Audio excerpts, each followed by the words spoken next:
Meus diletos e queridos irmãos aqui presentes e aqueles que estão nos assistindo, a paz do Senhor Jesus. Podeis sentar. Meus diletos irmãos, queridos pastores, nós estamos agora num outro estudo, numa outra jornada de estudos bíblicos relacionados à escatologia bíblica. Esse tema geral foi introduzido na terça-feira passada.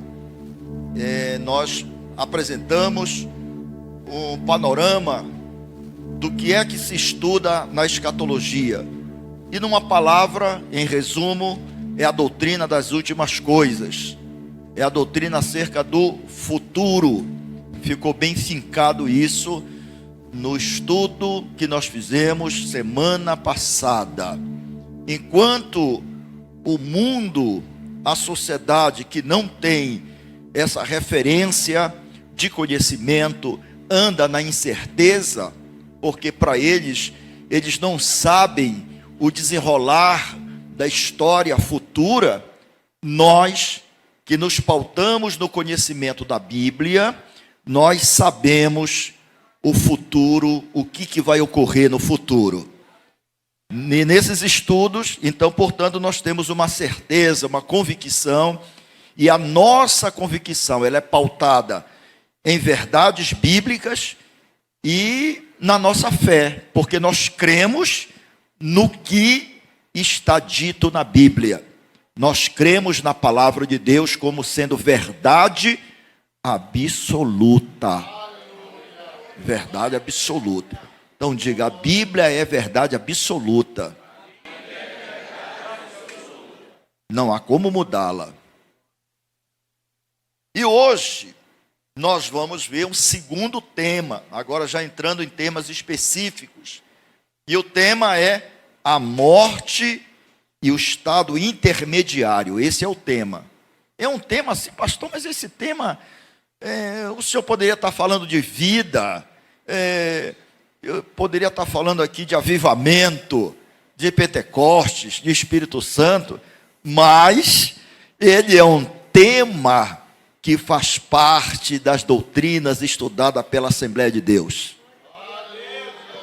É um tema que, se não fosse, não tivesse importância, ele não seria tratado na Bíblia, mas ele é muito bem delineado. Diversos versículos, diversas passagens tratam desse tema acerca da morte. E nós não podemos, então, nos afastar, não podemos deixar esse tema de lado. Ele é um tema importante. E no final nós vamos ver que ele é esclarecedor, é um tema necessário para nos avivar, nos deixar na esperança do cumprimento de tudo aquilo que a Bíblia diz a respeito dessa temática. Inicialmente, eu os convido a lerem comigo a Bíblia, está na própria exposição do slide. Romanos capítulo 5. Romanos 5 tem um texto que tem relação direta com este assunto, a morte e o estado intermediário. Muito bem. É um assunto muito importante para todos nós. Diz o texto: portanto, ou pelo que, como está lá na exposição, por o homem entrou o pecado no mundo, e pelo pecado a morte. Assim também a morte passou a todos os homens. Por isso, todos pecaram. Todos pecaram. Muito bem. Temos também uma outra passagem que se encontra em Hebreus 9, 27, e nos diz: e como aos homens está ordenado morrer uma vez, vindo depois disso o juízo, assim também Cristo Oferecendo-se uma vez para tirar os pecados de muitos, aparecerá segunda vez, sem pecado, aos que o esperam para a salvação. Glória a Deus. Então essa parte, inclusive, podem sentar, essa parte final que diz que aparecerá a segunda vez, é um tema da próxima semana, nós vamos tratar. Mas hoje nós vamos nos deter a estudar sob a perspectiva bíblica acerca do fenômeno da morte e o estado intermediário. Eu fiz algumas perguntas a título introdutório para provocar a nossa mente. Por exemplo, uma pergunta que nos avulta é: por que as pessoas morrem? Por que as pessoas partem deste mundo natural para uma outra dimensão? Uma primeira pergunta. Segunda, qual é o propósito da morte na vida do crente, na vida do cristão? Qual é o propósito da morte na vida do cristão? Outra pergunta: o que ocorre entre o momento da morte e a volta de Cristo? Nesse intervalo de tempo, o que ocorre? Há alguma passagem bíblica que trate disso? Ou é um assunto que Deus ocultou para nós? Nós vamos estudar hoje. Bom, e como nós devemos encarar a morte? Tem pessoas que acham que deve deixar esse assunto de lado, não se preocupa ou tem medo de tratar. Mas nós não devemos ter medo de tratar esse assunto. Devemos tratá-lo com responsabilidade, mas ao mesmo tempo com coragem. E dentro daquilo que Deus nos mostra que devemos falar. Então, este estudo, ele pretende responder essas questões e outras que são conexas a essa temática. Muito bem. Dito isto, a título introdutório, vamos ver alguns conceitos, algumas definições acerca da morte. Ele disse que é para eu usar aqui o equilíbrio. Bora ver se vai funcionar. Oi? Nessa direção? O Gleise vai me ajudando, meu filho. Vamos ver se funciona. O próximo tópico, nós colocamos a escatologia individual, definição de morte. O que é, afinal de contas, a morte? Bom, primeiramente, nós vamos nos debruçar acerca da definição de morte em seu sentido físico. Bom, no seu sentido físico, que seria a separação entre o corpo e a alma. Corpo e a alma. Conforme nós sabemos, meus irmãos, Deus, quando criou o ser humano, quando Ele criou, primeiramente, Ele trabalhou a dimensão física deste homem, do primeiro homem, o Adão.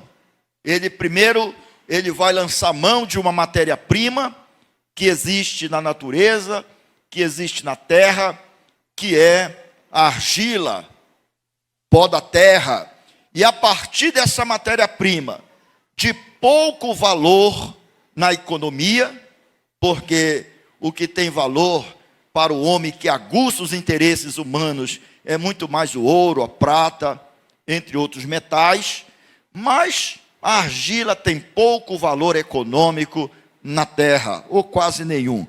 Pois bem, foi a partir desse material que ele fez o que eu poderia chamar de uma obra escultórica perfeita.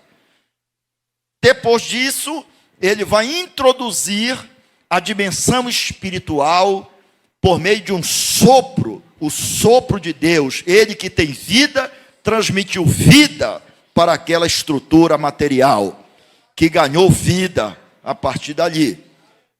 Bom, então, a partir dali, houve aquela fusão do corpo, alma e espírito. Nós que acreditamos na doutrina tricotômica do ser humano. Um ser humano é constituído de corpo, alma e espírito, cada um com uma função, mas todos trabalhando de uma forma, ao mesmo tempo, sistemática.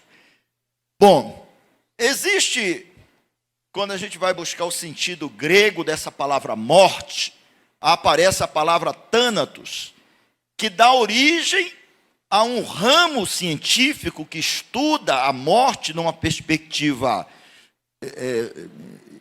física, que é a tanatologia, que é uma ciência que estuda a morte, acerca da morte, as causas relacionadas à morte. Quando eu por diversas vezes tive ocasião de examinar laudo necroscópico, que alguns chamam de laudo cadavérico, quando tem uma morte violenta, por exemplo. Então, o médico legista, que é o habilitado para fazer a busca, a investigação da causa da morte, às vezes uma morte causada por projétil de arma de fogo, mas aí tem que saber se aquele ferimento é decorrente de um revólver calibre 38, de uma pistola, de um fuzil ou outra arma, se foi de uma arma branca, se foi de uma arma contundente ou qualquer outra espécie de arma. Então ele faz um exame primeiro na parte externa do corpo do cadáver, depois ele abre e vai examinar por dentro as lesões, os trajetos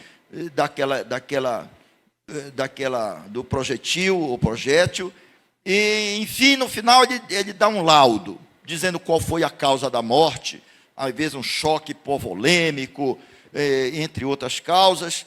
Então, isso aí é estudado não numa parte de um modo científico pelos especialistas.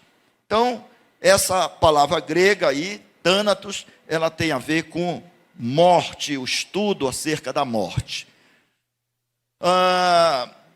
Nesse aspecto, ela significa estar separado, separação, corpo e a dimensão espiritual, alma e espírito. Muito bem. Depois nós temos também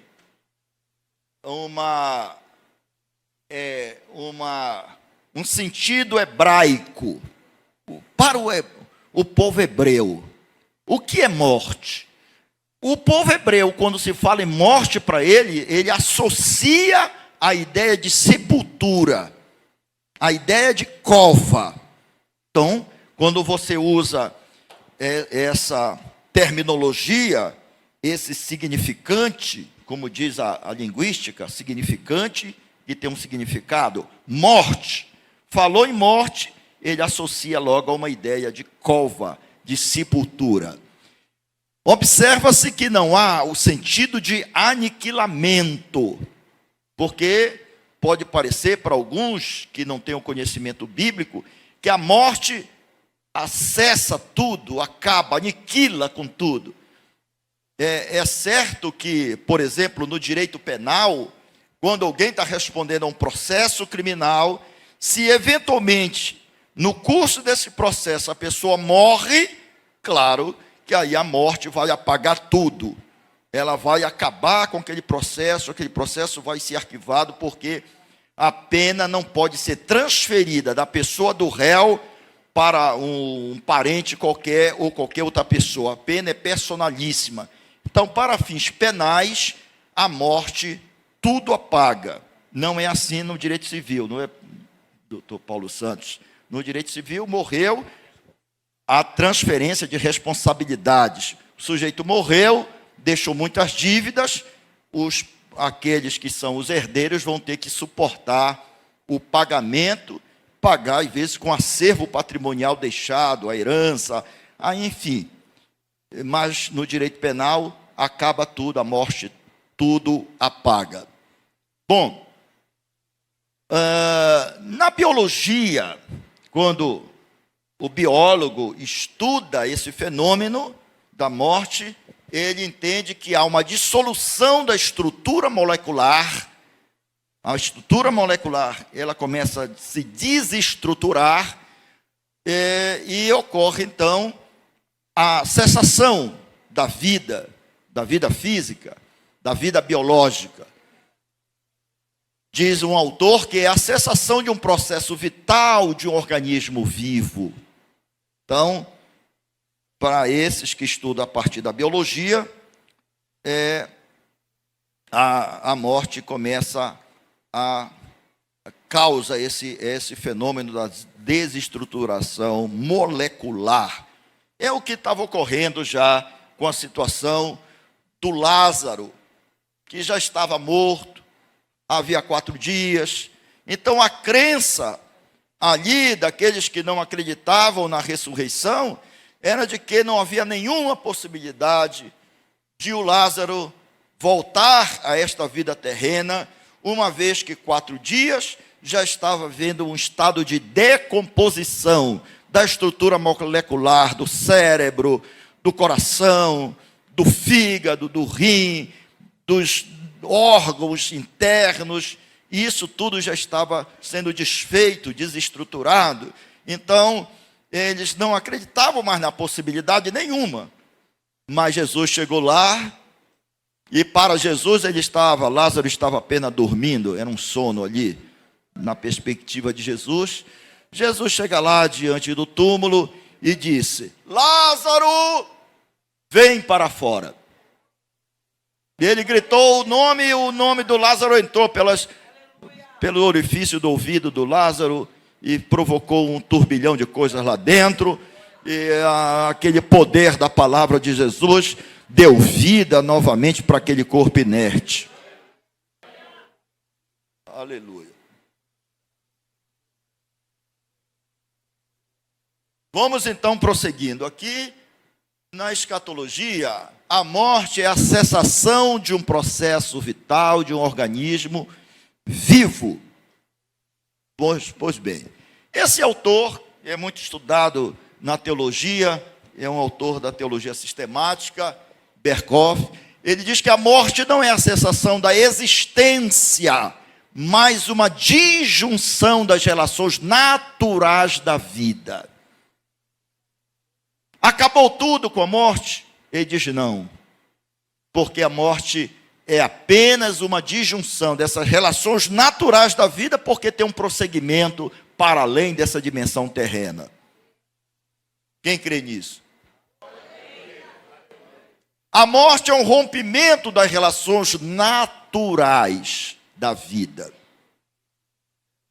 e não das relações espirituais. Essas prosseguem.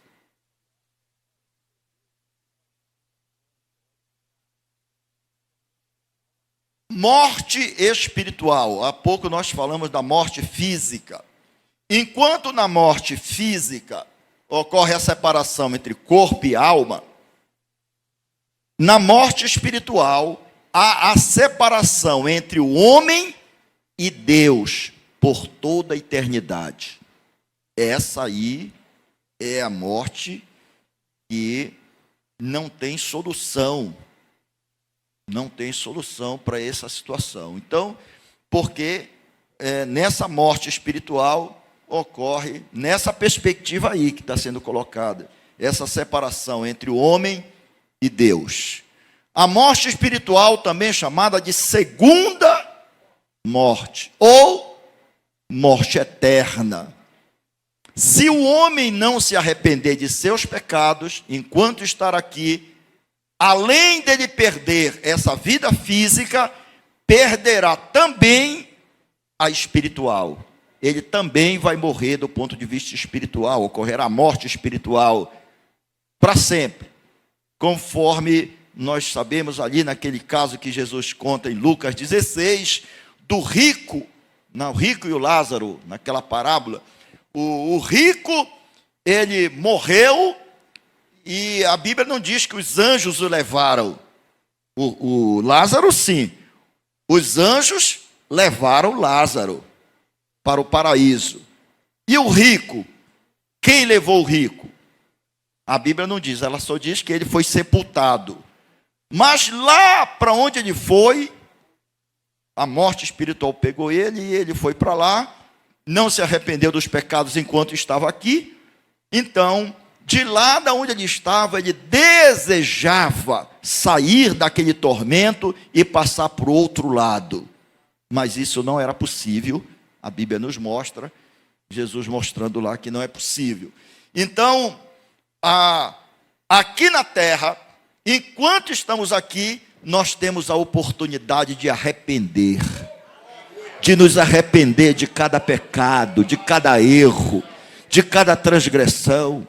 Deus é tão bom e a sua misericórdia dura para sempre, que Ele nos dá a chance de nós nos arrependermos das nossas transgressões, para que possamos herdar a vida eterna. Às vezes, a pessoa vai praticando o pecado e não, aí alguém olha e diz assim, mas não ocorre nada com ela, ela está pecando reiteradamente e nada acontece. E a pessoa, às vezes, inadvertidamente, pode pensar que Deus está aprovando aquela conduta, quando na verdade Deus está dando chance para ela se arrepender. Deus está exercendo a sua misericórdia e a sua longanimidade para que ela se arrependa enquanto é tempo, porque se ela não arrepender, ela colherá as consequências das suas obras maléficas. Amém? Acho que Romanos 2,4 tem uma palavra acerca disso que eu falei.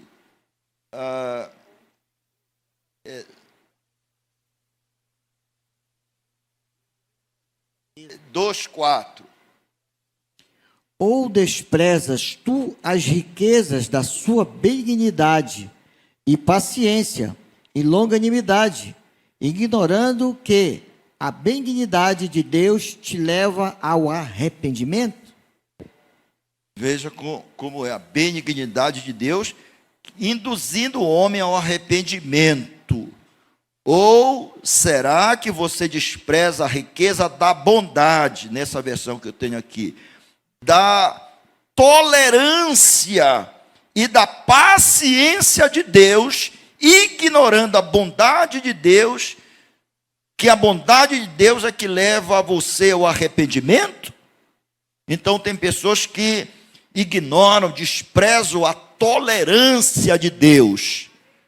A tolerância de Deus é como aquele pai dentro de casa, que o filho está errando, e ele está ali, dando algumas advertências, e o pai tolera até um limite. O pai não é afoito de corrigir, às vezes, de forma muito ríspida, logo no primeiro momento, ele vai tolerando, até que chega o momento do limite. Então ele vai dizer, filho, vem cá, agora eu vou corrigir você com certo rigor. Eu estava ali, estava deixando aí, tolerando, mas agora não posso mais tolerar o que você estará a fazer. A bondade, a tolerância e a misericórdia. Glória a Deus. Na Bíblia, na sua conexão com a graça, Deus poderia, naquele momento, lá no Jardim do Éden, vamos nos transportar para lá, naquele momento que Adão e Eva pecaram, Adão e Eva desobedeceram a Deus, e Deus disse, olha, se vocês fizerem isso, a desobediência, se vocês forem experimentar daquele fruto da árvore do conhecimento do bem e do mal, vocês morrerão. Deus poderia ter executado a sentença logo de imediato e fulminado com Adão e Eva, sim ou não? Sim, poderia, porque a sentença já tinha sido expedida, mas ele não fez. Ele, mesmo assim, ele por sua graça, os deixou vivos. Por sua graça. Por sua graça. Então, essa graça é uma graça comum, que nós chamamos na teologia. Ele não executou imediatamente sua sentença, porque o nosso Deus é um Deus benigno, é um Deus misericordioso, é um Deus cheio de graça, é um Deus que dá mais uma oportunidade para o ser humano. Glorifique a Deus por isso. Glória a Deus por isso. E por sua graça especial em Cristo Jesus, ele venceu as forças hostis do pecado e da morte. Romanos 5:17.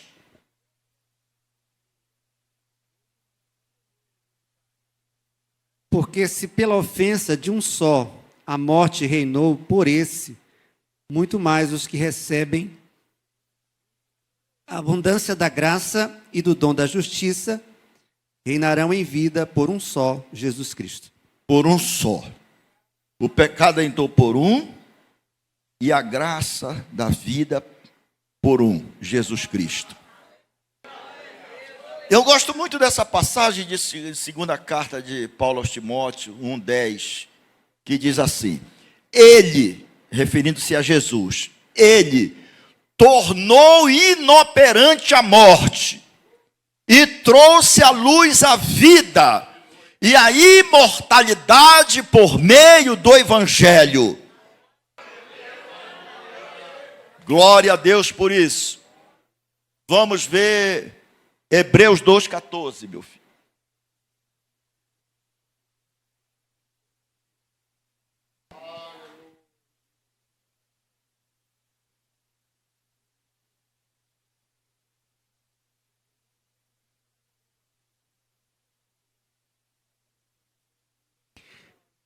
E visto como os filhos participam da carne e do sangue, também ele participou das mesmas coisas, para que pela morte aniquilasse o que tinha o império da morte, isto é, o diabo.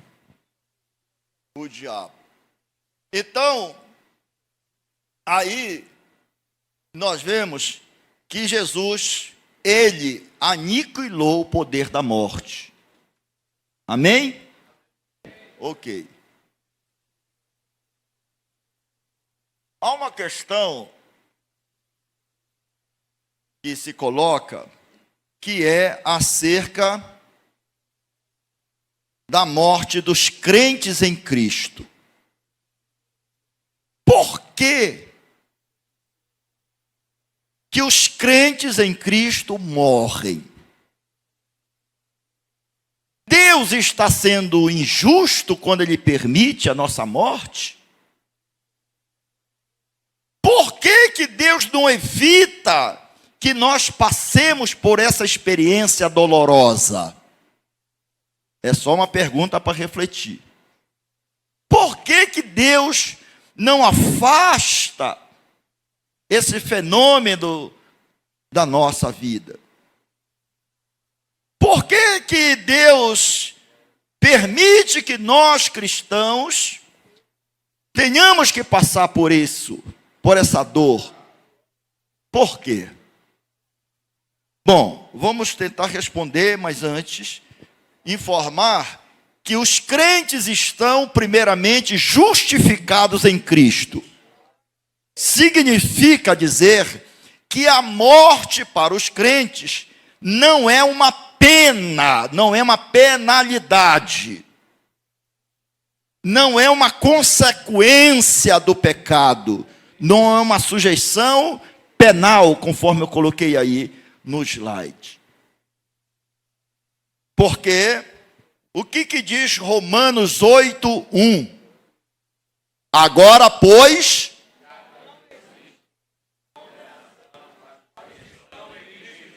porque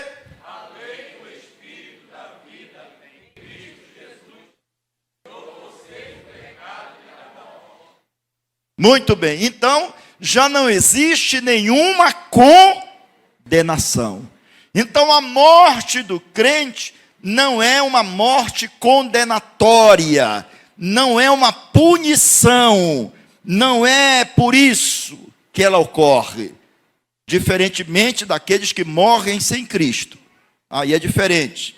Então, a própria Bíblia diz que não há nenhuma condenação. Por quê? Porque já estão, diga comigo, justificados. Diga, eu já estou justificado em Cristo, porque Ele me perdoou de todas as minhas transgressões e de todos os meus pecados. A palavra justificação, ela é usada muito também no direito, na linguagem forense. Então, por exemplo, quando alguém, imagine alguém que pratica um determinado ato por um estado de necessidade, vamos supor, alguém que foi e pegou um prato de comida para satisfazer a fome de momento. Pois bem, a princípio essa pessoa estaria praticando um furto, um crime, mas a doutrina do direito penal tem um instituto chamado estado de necessidade, poderia invocar outro, mas esse é um, que justificaria aquela conduta, de modo a não receber penalidade. Uma outra situação que se colhe também no direito penal, imagine uma pessoa, e eu peguei um caso na vida, de um crente, um irmão, que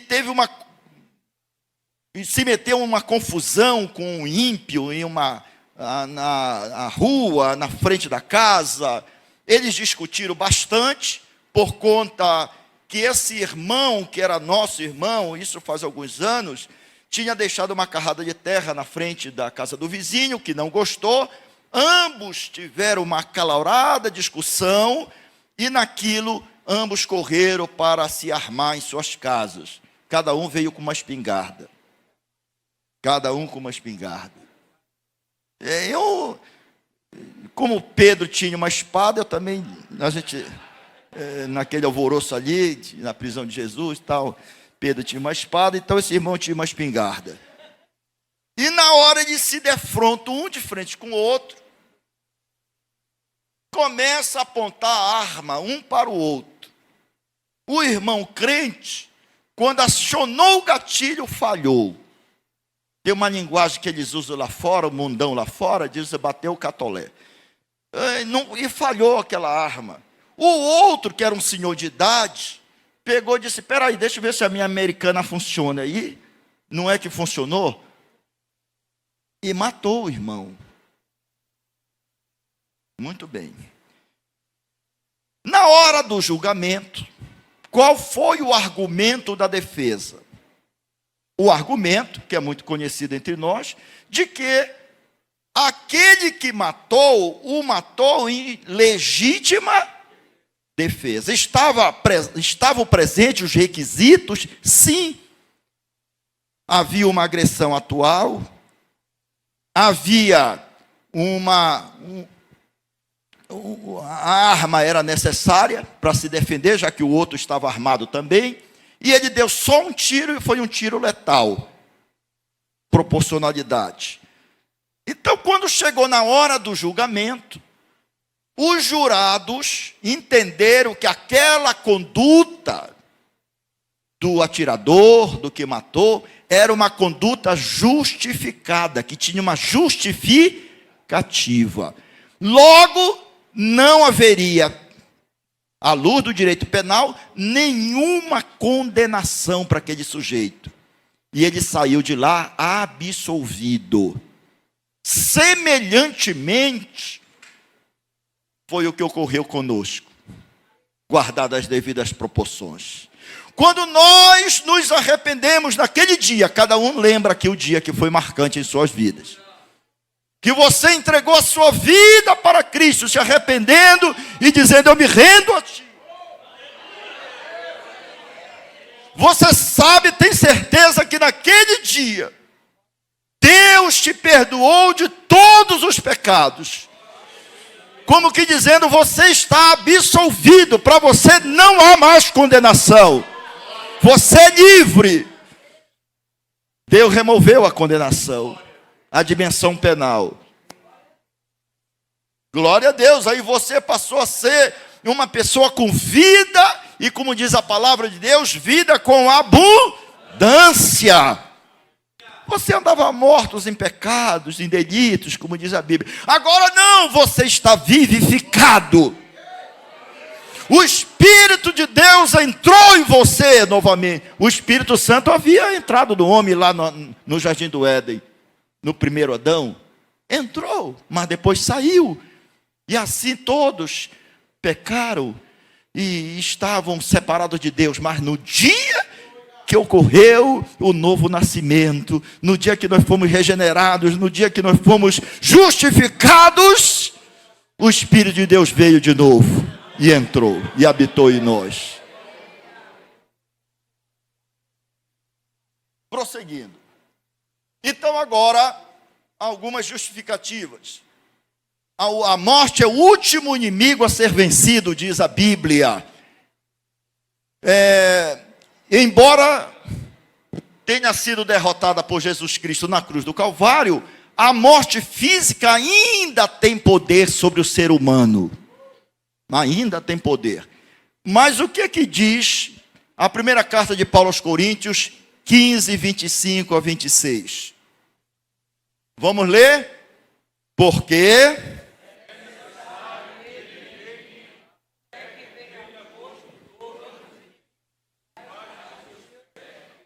o último inimigo a ser destruído é a morte. Então Jesus Cristo já venceu. A morte não tem nenhum poder sobre Jesus Cristo. Mas em relação a nós, essa morte física, ela ainda continua operando. Nós vamos ver algumas razões por quê. Hebreus 2, 14 a 15. E que diz?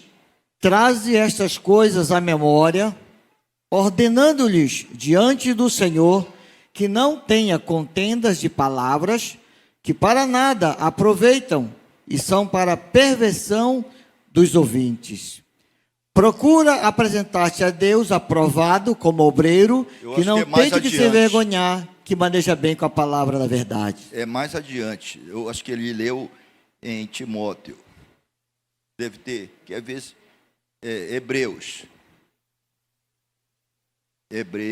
E visto como os filhos participam da carne e do sangue, também ele participou das mesmas coisas, para que, pela morte, aniquila-se o que tinham o império da morte, isto é, o diabo. 15. E livrasse todos os que, com medo da morte, estavam por toda a vida sujeitos à servidão. Ok, é isso aí. Eu vou ler aqui nessa versão que eu tenho. Visto, pois, que os filhos têm participação comum de carne e sangue, também Jesus igualmente participou dessas coisas para que, por sua morte, destruísse aquele que tem o poder da morte, a saber, o diabo. Então, diante do diabo, Jesus diz: ei, eu já te venci. Morte, tu não tens poder sobre mim. Ele está soberano, assentado à direita de Deus Pai, no comando de tudo. E é nele que nós encontramos força para vencer o medo da morte. É nele, é em Jesus que já venceu a morte. Glória a Deus. Aí uma cena de uma pergunta. O estado intermediário. Antes de passar, eu creio que é no slide seguinte, eu já quero adiantar, é acerca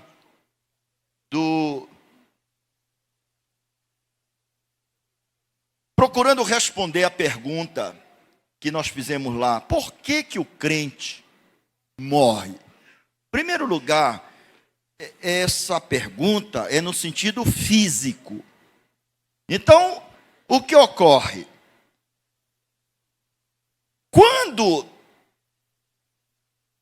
o pecado entrou, ele provocou efeitos danosos na alma do homem e também efeitos danosos no físico do ser humano.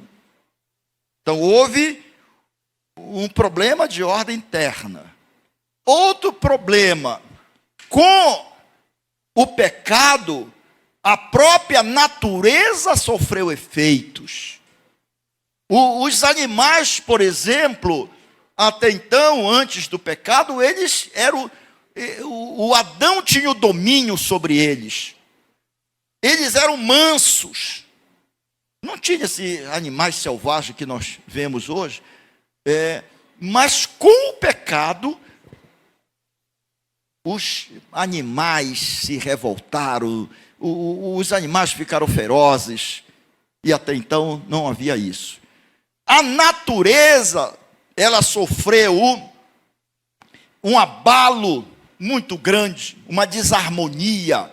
Então, ao mesmo tempo que ocorreu uma desarmonia interna no ser humano, tanto que o medo passou a fazer parte de Adão e Eva, tanto que quando Deus veio falar com eles no Jardim do Éden, eles se esconderam.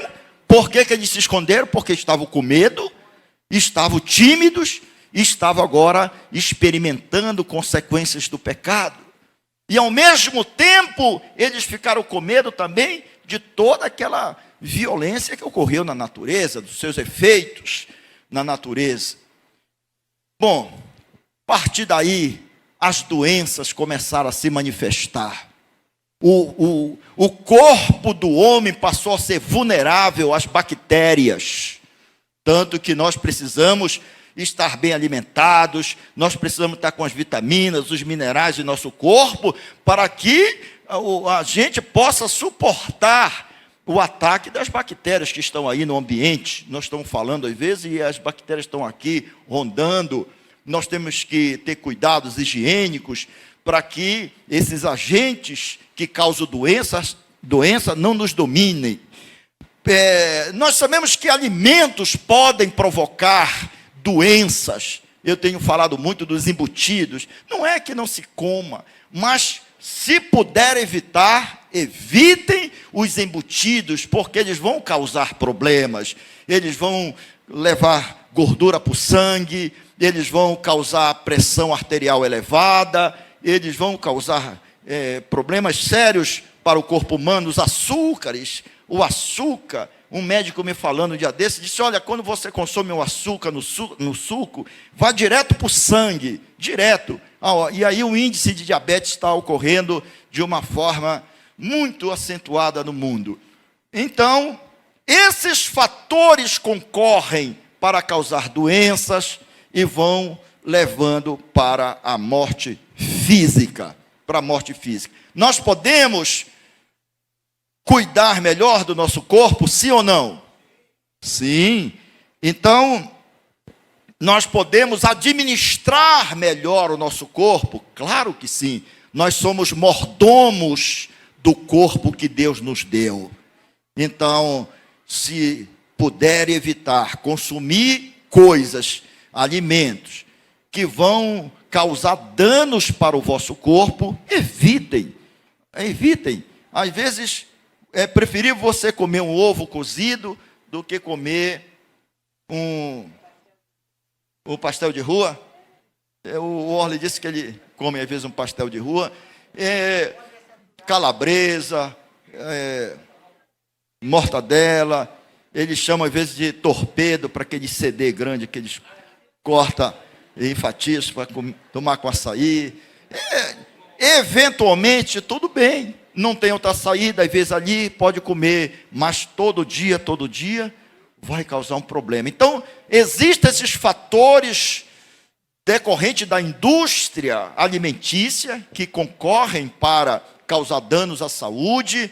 existem as bactérias, os micróbios, existem esses agentes micro-organismos. Tudo isso concorre para o perecimento do quê? Do corpo físico. Sem se falar, no nosso caso, da nossa região aqui, muito quente também, quem vive em região fria, ele não experimenta esse calor daqui, que nós temos, que também concorre para o perecimento do corpo. Então, todos esses fatores concorrem para o perecimento do corpo, mas não da alma do crente, não do espírito do crente. Amém? Muito bem. A morte, já falei disso, não é um castigo para os crentes. Agora vamos para o estado intermediário. Esse estado intermediário, conforme eu falei, é aquele que vai do momento que cessa a vida física até a volta de Cristo. Nos primeiros anos da igreja cristã que eu estou falando, logo após a partida, a ascensão de Jesus, esse tema, ele não era um tema de interesse da comunidade que estudava a Bíblia. Não era um tema interessante. Por que, pastor, não era? Porque eles imaginavam que Jesus voltaria logo e viria buscar os vivos que estavam presentes naquela época e ressuscitar os mortos. Então eles deixavam esse tema de lado. À medida que os anos foram passando e foi demorando, na perspectiva humana, essa volta, eu digo na perspectiva humana, parece que demora, mas para Deus não, porque 1000 anos para Deus é como se fosse um dia. Então, 1000 anos pode passar, para Deus é como se fosse um dia. E eles então deixaram esse tema de lado. Depois, os pais da igreja, os estudiosos da época, passaram a estudar com mais intensidade esse tema. O argumento bíblico e doutrinário é o de que, quando o crente morre, ele vai para o paraíso e lá ele vai estar em estado de consciência. Ele vai estar com uma existência consciente e não num estado de sono profundo, sem qualquer consciência, como se estivesse dormindo ou sedado. Então vamos ver, tem essa passagem que eu cito aí, de Lucas capítulo 16, versículos 19 a 31, que é, eu já falei, daquela parábola do rico e do Lázaro. O rico estava em estado de consciência. Sim, ele estava sem consciência do que estava ocorrendo com ele. Ele estava experimentando o calor, quentura, agonia, sede. Sim, ele queria sair daquele lugar. Sim, então ele estava consciente. Ele não estava no estado de torpor ou de inconsciência. Quando o cristão morre, embora o corpo permaneça na terra, no momento da morte, a alma vai imediatamente para a presença de Deus. O que diz a passagem? Vamos ler Lucas capítulo 22, versículos 43 e 44. E disse a Jesus: Senhor, lembra-te de mim quando entrares no teu reino. E disse-lhe Jesus: em verdade te digo que hoje estarás comigo no paraíso. Jesus falou: daqui a 1000 anos estarás comigo? Jesus falou: amanhã tu estarás comigo? Não. Jesus falou: olha, domingo quando eu ressuscitar tu estarás comigo? Também não. Jesus falou: em verdade te digo que hoje estarás comigo no paraíso. Para provar que com a partida da alma, da parte imaterial, imediatamente ela vai para o paraíso. Vai se encontrar com Deus. Próximo. A Bíblia afirma que Deus não é Deus de mortos, mas é Deus de vivos. Está escrito, Lucas, capítulo 9, versículos 30 a 31. Pode ler, Cleise. E eis que estavam falando com ele dois homens, que eram Moisés e Elias, os quais apareceram com glória e falavam da sua morte, a qual havia de cumprir-se em Jerusalém. Então, nesse momento aí que aparece, quem eram esses dois homens? Moisés e Elias. Moisés, o maior legislador, o homem que Deus usou para tirar o povo do Egito e levar para a terra prometida. O outro, o maior profeta do Antigo Testamento, Elias. Então, eles aparecem naquele instante ali, e os dois aparecem falando com quem? Eles estavam falando entre eles? Não, eles estavam falando com Jesus. Então, olha que coisa interessante. Oi? Anos e anos, séculos e séculos depois que eles haviam partido, Moisés em uma geração, Elias em outra geração, e agora os dois aparecem juntos, e os dois estão vivos. Os dois aparecem agora, se comunicando, exercendo o poder da palavra, se relacionando com Jesus. Como é então que nós vamos admitir a doutrina do sono profundo? Se aí está bem patente, eles aparecem falando, vivos. Glória a Deus por isso. Aleluia. Oi? Eles lá que vão dormir. Então existe uma refutação sobre a doutrina do repouso da alma, de que a alma fica em repouso, em estado inerte, inconsciente, não está sabendo de nada, não está usufruindo de nada. Essa doutrina se baseia no fato de que as Escrituras, em certas passagens, descrevem a morte como um sono, mas isso sob a perspectiva humana daqui da terra, olhando para o corpo, é como um sono, mas não em relação à alma e o espírito. Amém? Vamos ver aí Mateus 9, 24. E disse-lhes: retirai-vos, que a menina não está morta, mas dorme. Nesse caso aí, Jesus está falando que ela está dormindo sob a perspectiva física, como na perspectiva de Jesus olhando. Ali, ela dorme. Saiu daí. E Jesus ressuscitou essa menina aí, porque o poder da ressurreição, o poder de Jesus entrou ali nela e a ressuscitou. Vamos ver. Tem outras passagens que servem para refutar. Eu coloquei a Lucas novamente, Atos 7, 59, 2 Coríntios 5, 8, Filipenses 1, 23, Apocalipse 6, 9. São todas passagens que servem para refutar essa ideia, para afastar, para contestar a ideia de que a alma do crente que partiu está num sono, num repouso profundo, inconsciente. Não é verdade.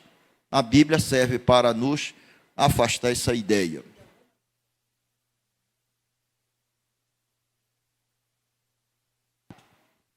Sim. Só que a alma não fica na terra, não é? Quer ler alguma passagem, meu filho? Se tiver, achar rápido. Vamos ver então. Paulo descreve esse estado como habitar com o Senhor sendo uma coisa preferível à vida presente. Segunda carta, essa aí é importante. 2 Coríntios 5, versículo 6 a 9. Vamos ver o que diz. 5, versículo 6 a 9. Pelo que estamos sempre de bom ânimo, sabendo que, enquanto estamos no corpo, vivemos ausentes do Senhor, porque andamos por fé e não por vista. mas temos confiança e desejamos antes deixar este corpo para habitar com o Senhor. Deixar este corpo para habitar com o Senhor. É um desejo, porque Paulo está dizendo que essa estada com o Senhor é uma vida superior a esta que nós estamos aqui na terra. Glória a Deus. Essa passagem Filipenses 1:23, digam comigo: mas de ambos os lados estou em aperto, tendo desejado partir e estar com Cristo, porque isto é ainda muito melhor. E Paulo teve uma experiência com Deus muito forte. Dentre elas, aquela que ele foi até o terceiro céu. E lá ele teve revelações, ele viu coisas extraordinárias. Então ele disse: eu morrer para mim é lucro, porque estar com o Senhor é infinitamente melhor. Em nome de Jesus. Acabou, né? Acho que foi o último. Então, encerrou. Eu esqueci de trazer a conclusão hoje. Vamos ficar de pé e nós vamos orar para que essa nossa fé, meus irmãos, espanque de uma vez por todas o medo acerca da morte. Salmo 27 diz: o Senhor é a minha luz e a minha salvação. De quem terei medo? De quem terei medo?